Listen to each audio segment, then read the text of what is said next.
Now, it's certainly a suggestion that's bound to attract attention. As His Holiness Pope Benedict visited the United Kingdom for the first time, the headlines suggested that as he set foot on their soil, he should be promptly charged and arrested for crimes against humanity. It's in relation, of course, to the sexual abuse scandal that has horrified and dogged the Catholic Church.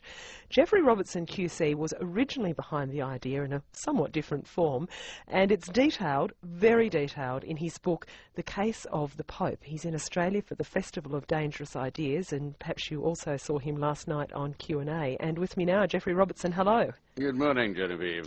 Now, firstly, let's talk terms. How does the definition of a crime against humanity, as it's understood in international law, fit with an assortment of thousands of separate criminal acts by many separate individuals in many different countries? There is surely no possible common purpose or intention here.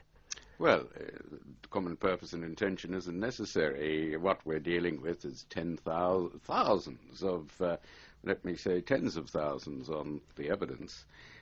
Rapes, because let's not mince words, it is a rape, children can't consent, rapes of children. And when you investigate the particular areas in Ireland, 3 judicial reports have said endemic in Catholic boys' institutions, widespread and systematic. And that happens to be the definition of a crime against humanity. And there is a principle, Japanese generals were convicted of it, of command responsibility. If you're the commander and on your watch dreadful things happen, you may hate the idea that they happen, but if you have allowed them to happen, or if you have not prosecuted the persecutors, the people who did it when you could have prosecuted them, then under international law you are liable. This is the test that we impose on heads of state. It is the test upon which Milosevic and Karadzic were brought to trial, and it is not a test that is limited to cases of war. At the moment there are plans to prosecute some ministers in Kenya for electoral violence under the command responsibility theory. So that's the principle, and I've simply been pointing out that the child abuse scandal has reached such a widespread and systematic extent and has been caused in part by the Vatican moving paedophile priests from one country to another and covering up paedophilia in the church by a medieval process of canon law, where bishops don't hand over their priests to the police to prosecute. They deal with them in private under canon law, which has no punishment. The punishment under canon law is to go and do penance, which usually involves saying prayers for the victims. So Geoffrey for all Robertson, those reasons, that is why I'm saying to the Catholic Church, mind how you go, change the system before someone does. Geoffrey Robertson, before we move on, I do want to talk about the actual figures, about how many priests have been credibly accused and convicted of child sexual abuse.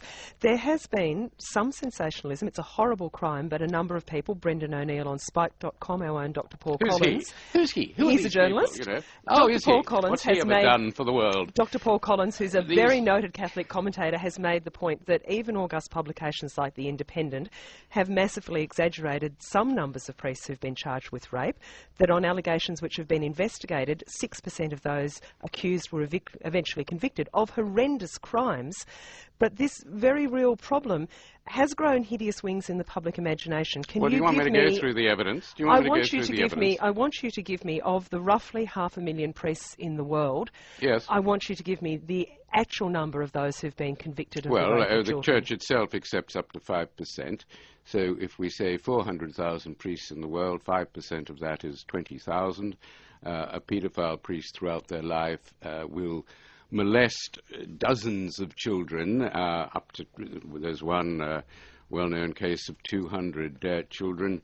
Cardinal Groen in Austria is said to have molested thousands of children in a 60-year life. So, many you're of dealing those with... accused have been tried and convicted in courts of law. That's a court of action that's open to residents of any nation. Be dumb. These people aren't tried and convicted. No, many of them have been tried and convicted. Those are the cases that we know about. I'm not suggesting that there are not many more cases to come to court.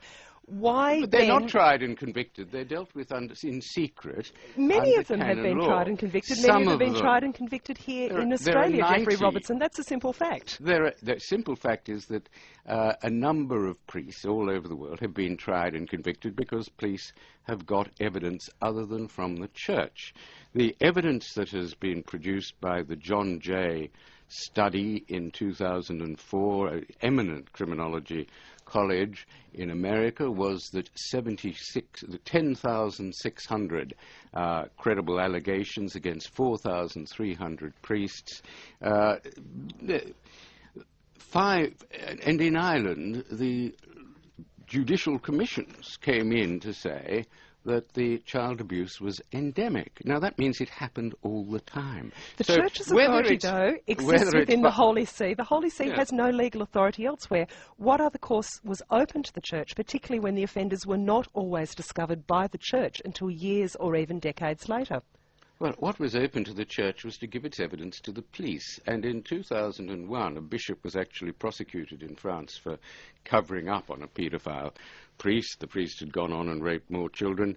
And the Pope and the cardinals, Cardinal Ratzinger and others, formally congratulated this bishop for not handing over a father who didn't hand over his son to the police. And that letter of congratulations was sent to bishops all around the world, saying, in effect, to them, keep it if you can in the family, deal with it under canon law without punishment, but with only penance, and in some cases by sending the priest concerned off to pastures new in other countries or in other parishes with unsuspecting flocks. Now, this is where you believe this current Pope has a particular personal responsibility. To be clear, you don't blame him for any actual abuse, but you do believe there's a particular personal responsibility. All I'm saying is that the Vatican should comply with the Convention on the Rights of the Child, which every country has signed and every country except America has ratified, that requires the interests of children to be put first, above the reputation of the Church and the wealth of the Church, and that the Vatican must adopt, I believe, what is called a zero-tolerance policy. One strike against a child and you're out, and a mandatory reporting policy, which means that you have to hand over evidence of child abuse to the police and not deal with it privately, and a protection for whistleblowers. We now know that Mary MacKillop was excommunicated because she blew the whistle on a paedophile priest who was then quietly trafficked to Ireland, where he, according to the Irish Times, committed paedophilia. And I've spoken of the Dapto priest who had to go to the press before his allegations were picked up by the Woods Commission here. So they are the kind of changes that I am arguing for that the Pope should make, and I think he will. He's come a long way. I mean, in Easter he was passing this off as merely petty gossip. Well, it's not petty and it's not gossip. And last week in England he apologised profusely for what he called the unspeakable crimes of my clergy. That's better. That's actually coming closer to the truth, and all we want is a process where those... and he admitted that the Church had been negligent. So I'm not really, whatever columnists you quote, I'm not merely... I'm, in a sense, in this way, pushing at an open door. The question is whether the Church will come further and actually adopt the zero-tolerance policy that I think they should. Well, Geoffrey Robertson, I feel that I'm appearing in the role of prosecutor here, so I'm trying to put you on the spot and make you provide your evidence, which you're doing very well. You've had no... Read my book. I have indeed. No, I'm telling your hearers that if they want to see the evidence, you can't summarise evidence in 2 minutes.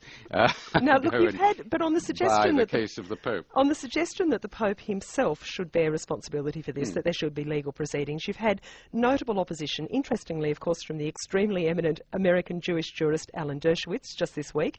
He says that this would be an extremely dangerous precedent. It tears down the barriers between church and state, and it waters down the significance of enormous crimes like the Rwandan genocide. What's your response to that? Well, my response is firstly that the rape of a child is an enormous crime. Thousands of raped children are an enormous crime, and it's actually worse than if you're raped by a drunken soldier. You can actually recover. When you are raped at the age of 7 or 8 by a priest who you've been brought up to believe is an agent of God, that is a form of soul murder, and people who are subject to this particular form of child abuse never recover from it.